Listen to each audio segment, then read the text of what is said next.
Welcome to the Hashknife. It's Calen. Sometimes things don't go as planned. Like that. May 13th, so that's been 2 weeks ago, 10 days ago. We're on the side of the road because our wheel fell off. This isn't good. More to follow. You can't see the mile marker up there, but it's mile marker 38 here on Highway 3. And it just had this happen.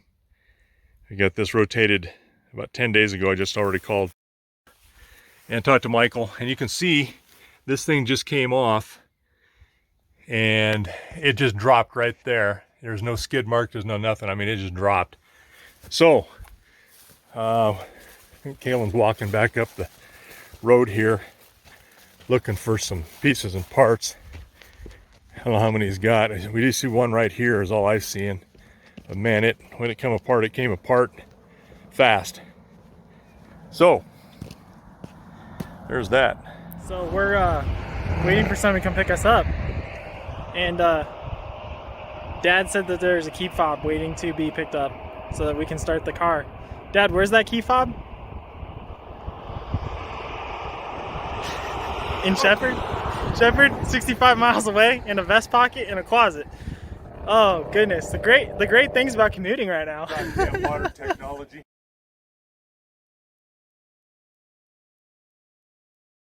Well, on today's adventure with the Hashknife Ranch, we had a wheel come off. You can see right there. It's going to be an exciting day. So what we're going to do, we're going to haul this thing up, film the entire time, and once it's complete, it'll be up on YouTube, probably in a month or so. Meanwhile, the only thing you want to watch is that I'm enjoying some quality time home, that's for sure. let's kind of take a look at the inside of this. You'll see it's wallered around a little bit. These studs have pulled through on these holes, wallowed them all out, no threads.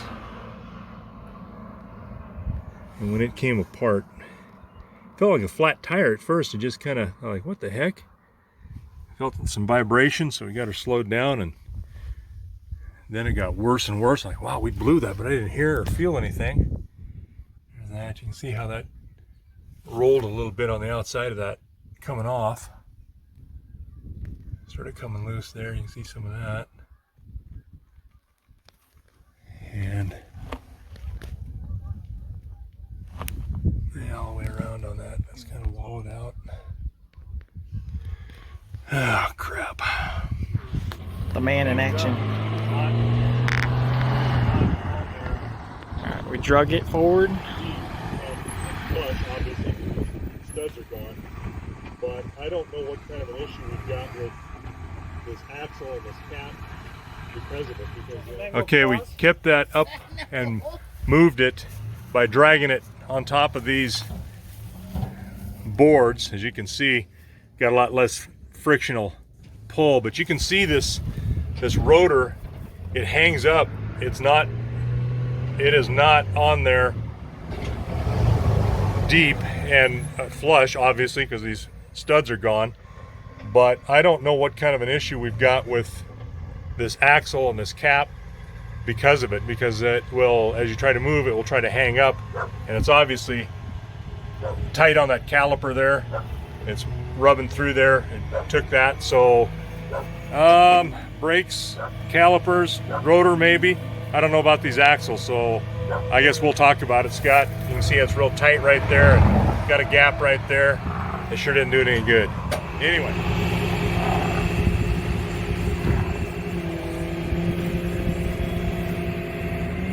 See what we can do here.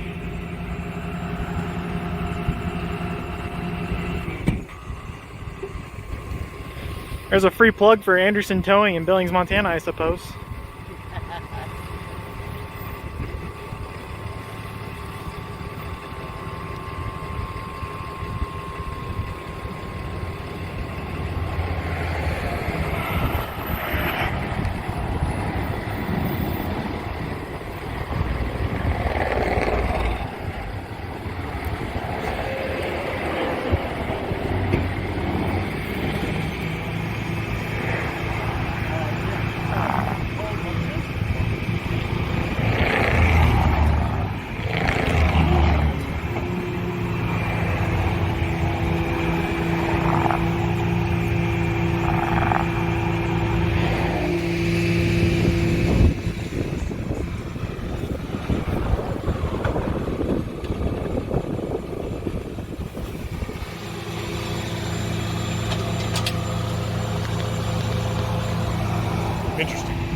right, they're fixing it to get it all set up and towed away. But what you'll find is right when we stopped, right there, we literally just dropped and then the wheel fell right over.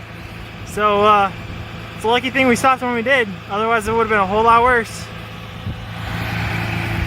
Here's what happened.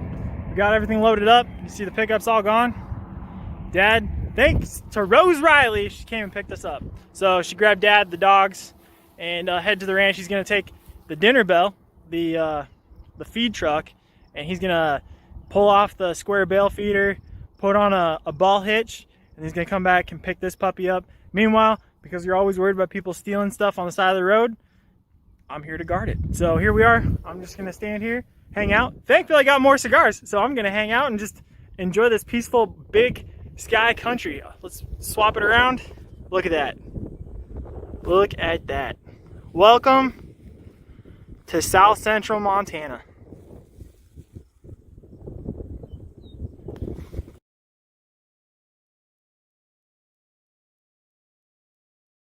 It came to my realization that I am kind of making light of this situation, but people might be asking, well, why is it that you're staying behind by yourself? So I'm here with the trailer by myself. Dad left me. We have a friend that lives with us. I consider her my adopted grandmother, really. And the thing is that what we do is we're guarding this because that hitch right there, we don't have a lock for it. We have no way of blocking it. So you don't know who's gonna come around and just whip up behind that and hook up to the trailer and take it away. So what we've done is we've left the guard here. That's me. And Dad's gone to get our feed pickup. He's gonna switch out the hitch. We're gonna come back, get underneath of this thing and take it away. Why is it so important that I get underneath the hitch and I take it away? Well, you're asking me, why is that protected from doing that? Because, first of all, this highway's first of all, people can just take our stuff, right? This trailer, it transports animals constantly, transports cows all the time. We also have property in the back, so it's important that we have this guarded because there's valuable stuff. Mom and Dad are moving, that's why we have stuff in the back. But it's a thing. This is a very expensive trailer. You don't want to lose it simply because somebody decided they're going to take off with it. So you got to guard it. In Montana, the culture has really changed since I've been home. It's crazy. I've talked to my parents about it. It's really ridiculous. So you have to be ready for these things. There are people out there, there is evil out there that you just got to be prepared for. So I'm sitting here like I normally am, just waiting. So it might be a while. Thankfully, I've got plenty of cigars, and I'm going to sit back, relax, and enjoy that beautiful big sky country. Well, there's the boss man finally arriving. I'm gonna be saved. Woohoo! Wait for the camera.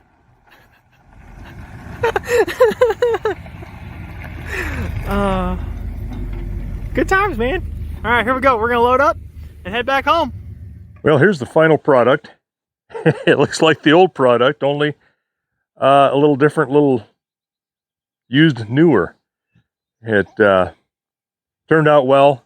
Wrecker hauled the pickup to town to the vendor who had, they'd obviously just kind of messed up and not torqued some lug nuts on this tire when they did the rotation, which was just a very short time before this, I think it was about 10 days. Anyway, took a little bit of time for that to come up, but when it came, it came. And they replaced the wheel, checked everything out underneath, replaced all of the studs, and then, as luck would have it, the tow driver broke a rear view or the side window mirror, and so they replaced it too. trying to be good. The vendor was very good about it. Felt bad, but by the end of that day, we had the pickup back, and we are now at home, and all is well.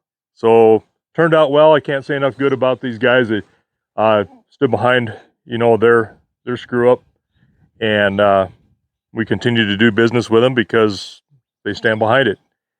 Inconvenient, yes. Could have been a whole lot worse than it was, yes. But all in all, you know what? It worked out. So, good conclusion to a bad day.